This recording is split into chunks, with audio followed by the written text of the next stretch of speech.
Blackstone presents Ralph Compton, The Robber Barons, a Ralph Compton Western, by Craig Barstow. This book is read by Ramiz Monsef. The Immortal Cowboy. This is respectfully dedicated to the American cowboy. His was the saga sparked by the turmoil that followed the Civil War, and the passing of more than a century has by no means diminished the flame.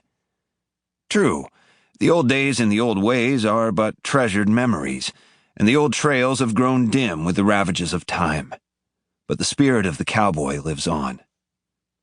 In my travels to Texas, Oklahoma, Kansas, Nebraska, Colorado, Wyoming, New Mexico, and Arizona, I always find something that reminds me of the Old West.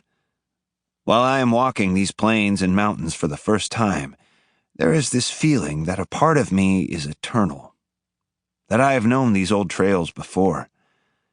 I believe it is the undying spirit of the frontier calling me, through the mind's eye, to step back into time. What is the appeal of the Old West of the American frontier? It has been epitomized by some as the dark and bloody period in American history. Its heroes, Crockett, Bowie, Hickok, Earp, have been reviled and criticized. Yet the Old West lives on, larger than life. It has become a symbol of freedom, when there was always another mountain to climb and another river to cross, when a dispute between two men was settled not with expensive lawyers, but with fists, knives, or guns.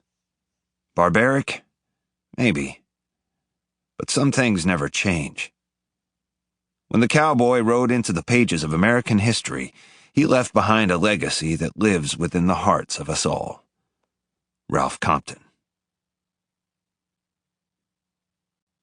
Chapter 1. Two things Luke Lessing knew for certain about his boss.